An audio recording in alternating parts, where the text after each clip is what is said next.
दोस्तों वर्षा से बाधित ओडीआई वर्ल्ड कप 2023 के 35वें महामुकाबले में न्यूजीलैंड के खिलाफ पाकिस्तान ने रचा इतिहास। जहां दोस्तों पाकिस्तान ने पहले गेंदबाजी और फिर बल्लेबाजी में आतिशी बल्लेबाजी करते हुए पाकिस्तान के विस्फोटक बल्लेबाज फखर जमान ने जड़ा तूफानी शतक और चौके छक्कों की जड़ी के साथ न्यूजीलैंड के गेंदबाजों का जम के काटा चालान। लेकिन दोस्तों अंतिम में तेज बारिश की वजह से पाकिस्तान को मिला फायदा और नामुमकिन को मुमकिन करते हुए न्यूजीलैंड को दे दी क्रिकेट इतिहास की सबसे शर्मनाक हार। नमस्कार दोस्तों, स्वागत है आपके अपने खूबसूरत से क्रिकेट चैनल क्रिक अबोबो में। दोस्तों इस वीडियो में हम आपको हाल ही में पाकिस्तान और न्यूजीलैंड के बीच खेले गए एम चिन्नास्वामी स्टेडियम में रोमांचक महामुकाबले की पूरी हाईलाइट आपको परोसने वाले हैं। लेकिन दोस्तों वीडियो में आगे बढ़ने से पहले आप सभी को क्या लगता है कि इस बार वनडे वर्ल्ड कप 2023 में भारत, पाकिस्तान, न्यूजीलैंड, ऑस्ट्रेलिया या फिर साउथ अफ्रीका में से कौन सी टीम चैंपियन बन सकती है? अपनी कीमती राय कमेंट सेक्शन में जरूर बताएं। वीडियो पसंद आए तो इसे लाइक करिए और चैनल को सब्सक्राइब करना बिल्कुल भी ना भूलिए। दोस्तों जैसा कि आप सभी जानते हैं कि ODI world cup 2023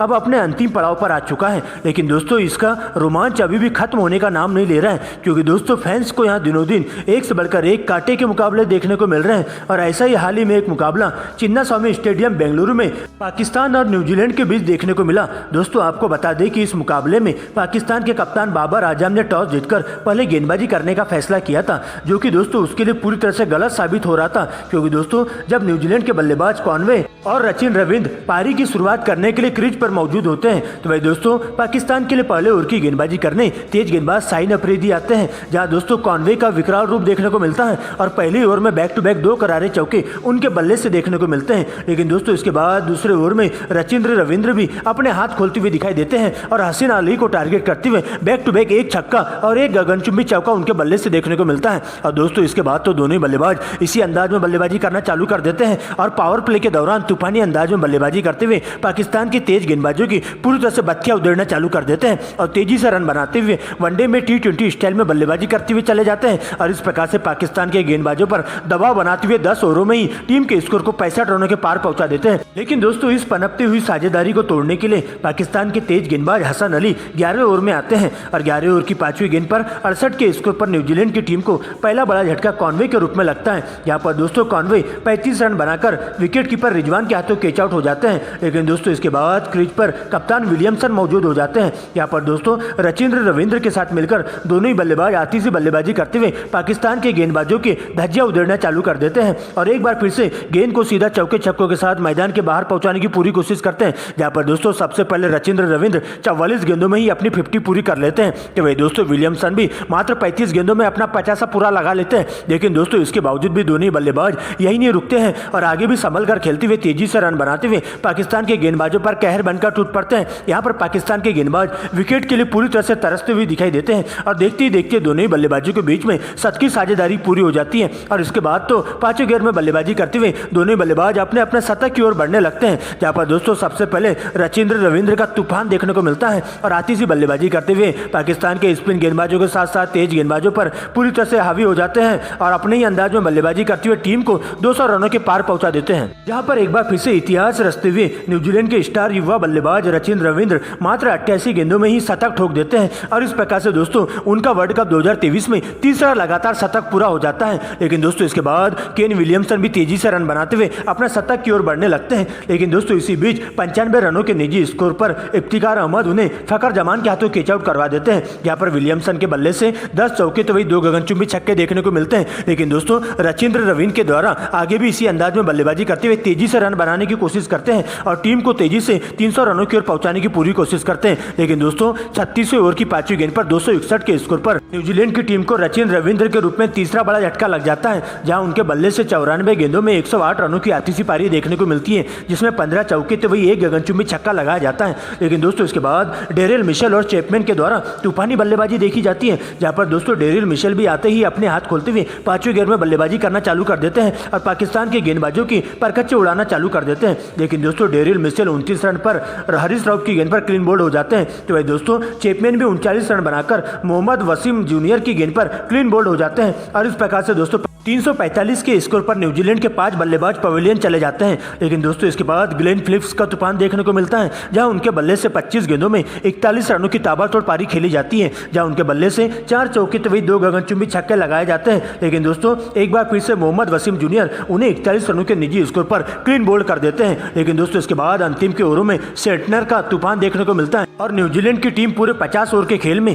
6 wicket गंवाकर score board पर 401 रन बना लेती है, जहां पर सेंटनर 17 गेंदों में 26 रन तो वही लाथम 2 रन बनाकर नाबाद लौट जाते हैं। और इस प्रकार से पूरे 50 ओवर में पाकिस्तान की टीम को 402 रनों का विशालकाय टारगेट दे दिया जाता है। लेकिन दोस्तों इसके बाद बड़े लक्ष्य का पीछा करते हुए पाकिस्तान के विस्फोटक बल्लेबाज अब्दुल्ला शफीक और फकर जमान की एंट्री होती है, जिनके कंधों पर टीम को ठोस शुरुआत देने की जिम्मेदारी सौंपी जाती है। तो वही दोस्तों न्यूजीलैंड के लिए पहले ओवर की गेंदबाजी करने तेज गेंदबाज ट्रेंट बोल्ट आते हैं। यहाँ पर दोस्तों पहली ओवर में अब्दुल्ला शफीक के बल्ले से एक शानदार चौका देखने को मिलता है। लेकिन दोस्तों इसके बाद दूसरे ओवर में तेज गेंदबाज सऊदी की एंट्री होती है और आते ही एक बार फिर से पाकिस्तान की टीम को 6 रनों के निजी स्कोर पर पहला बड़ा झटका अब्दुल्ला शफीक के रूप में दे देते हैं, जहां पर दोस्तों अब्दुल्ला शफीक मात्र 4 रन बनाकर सऊदी की गेंद पर विलियमसन के हाथों कैच आउट हो जाते हैं, जहां विलियमसन के द्वारा सीमा रेखा के पास एक बेहतरीन डाई मारते हुए कैच को लपक लिया जाता है। लेकिन दोस्तों इसके बाद फकर जमान का साथ देने के लिए कप्तान बाबर आजम की एंट्री होती है। लेकिन दोस्तों इसके बाद तो दोनों ही बल्लेबाज आती सी बल्लेबाजी करना चालू कर देते हैं और अच्छी गेंदों को छोड़ते हुए खराब गेंदों पर बड़ा शॉट मारते हुए काफी संभल कर खेलते हुए बल्लेबाजी करते हुए चले जाते हैं और न्यूजीलैंड के गेंदबाजों पर कहर बनकर टूट पड़ते हैं। यहाँ पर दोस्तों सबसे पहले फकर जमान का तूफान देखने को मिलता है और वनडे में T20 स्टाइल में बल्लेबाजी करते हुए मात्र 36 गेंदों में ही अपना 50 पूरा कर लेते हैं और मैदान के चारों ओर चौके छक्के लगाते हुए न्यूजीलैंड के गेंदबाजों पर जमकर बरसते हुए दिखाई देते हैं। और इस प्रकार से दोनों ही बल्लेबाज ताबड़तोड़ बल्लेबाजी करते हुए 15 ओवर में ही 7 की साझेदारी पूरी कर लेते हैं। लेकिन दोस्तों 20वें ओवर में सेंटनर की पहली गेंद पर एक छक्का और अगली गेंद पर सिंगल लेते हुए फकर जमान 63 गेंद में ही अपना शतक पूरा कर लेते हैं, जहां दोस्तों दूसरे छोर से कप्तान बाबर आजम भी उनका बखूबी साथ देते हुए कंधे से कंधा मिलाकर चलते हैं और तेजी से रन बनाते हुए अपने अर्धशतक की ओर बढ़ने लगते हैं। लेकिन दोस्तों इसी बीच इंद्रदेव प्रसन्न हो जाते हैं और तेज बारिश होना शुरू हो जाती है, जहां पर दोस्तों 21.3 ओवरों में ही खेल को आनन फानन में रोकना पड़ता है और तुरंत ही ग्राउंड स्टाफ को कवर्स बिछाना पड़ता है। लेकिन दोस्तों जैसे ही बारिश रुकती है तो दोस्तों DLS मेथड के हिसाब से पाकिस्तान को इस मुकाबले में अभी भी 10 रनों की बढ़त मिलती है, यानी कि दोस्तों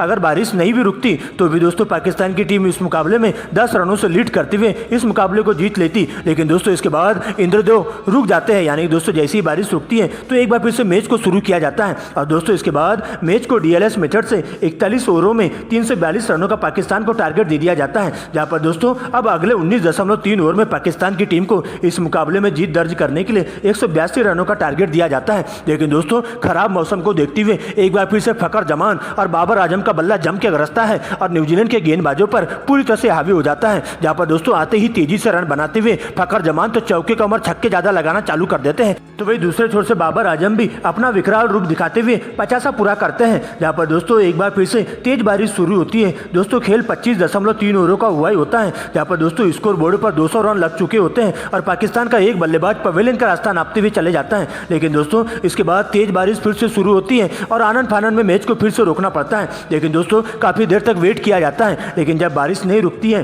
तो एक बार फिर से अंपायर के द्वारा डिसीजन लिया जाता है और इस रोमांचक मुकाबले में पाकिस्तान की टीम को DLS मेथड के तहत 21 रनों से ऐतिहासिक जीत दर्ज दे दी जाती है। और दोस्तों इस प्रकार से फकर जमान जिन्होंने 81 गेंदों में 126 रनों की तूफानी पारी खेली थी, जहां उनके बल्ले से 8 चौके तो वे 11 गगनचुंबी छक्के देखने को मिले थे, प्लेयर ऑफ द मैच लिया जाता है।